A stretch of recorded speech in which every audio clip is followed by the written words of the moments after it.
હક્કી આવાજ ન્યૂઝમાં આપનું સ્વાગત છે। હું છું અઝીઝ ઝુપેલવાલા। સમાચારમાં વાત કરીએ તો રમઝાન મુબારક મહિનામાં ગરીબ નવાઝની છઠ્ઠી શરીફના મોકા પર દર વર્ષે રમઝાનના છઠ્ઠા ચાંદે ઇફતારીનું પ્રોગ્રામ કરવામાં આવ્યું હતું, જેમાં હજારોની સંખ્યામાં રોઝદારોએ રોજા ખોલ્યા હતા। આ ઇફતારીમાં હિન્દુ મુસ્લિમ સાથે રહી હાજર રહ્યા હતા।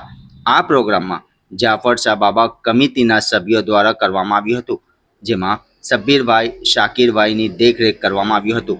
આ પ્રોગ્રામમાં સાવલીની કોમી એકતાની દુઆઓ કરવામાં આવી હતી। રિપોર્ટ પઠાણ શેર ખાન।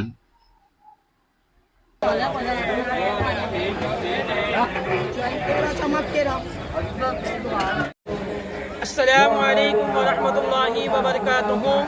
सावली की सरजमीन पर आज फिर से बमौका छठी शरीफ के मौके पर हर साल की तरह इस साल भी छठी के मौके पर इफ्तारी का प्रोग्राम रखा जाता है। तो आज भी इफ्तारी का प्रोग्राम रखा गया है, जिसमें समूह हिंदू मुस्लिम एक होकर इफ्तारी का प्रोग्राम रखा जाता है। उसमें न कोई छोटा न कोई बड़ा देखा जाता है। तमाम हजरात एक साथ मिलकर यहाँ पर इफ्तारी करते हैं।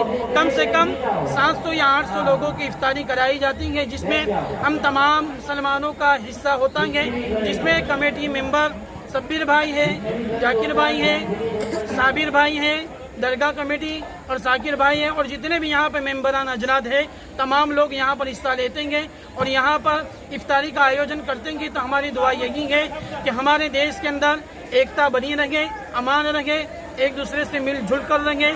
और हम यही चाहते हैं कि इफ्तारी का प्रोग्राम जिस तरह हर साल कराया जाता है, इसी तरह हर साल होता रहेंगे। और अल्लाह तबारक व तआला से दुआ है कि जो लोग भी इसमें हिस्सा लेते हैं, दामे दिरा में सुखन अल्लाह तबारक व तआला उन तमाम के रोज़ी रोज़गार में बरकत रहमत नाज़िल अता फरमाए, उन तमाम को अल्लाह तबारक व तआला उरूज़ अता फरमाए। और हम यही चाहते हैं कि इफ्तारी जिस तरह चलती रहे और समाज और हमारे समाज के अंदर इसी तरह एकता बनाए रखे। अस्सलामु अलैकुम वरहमतुल्लाहि वबरकातुहू। आपका परिचय? मैं मौलाना इमरान सावली से नबी साहब की मस्जिद में पेश इमाम।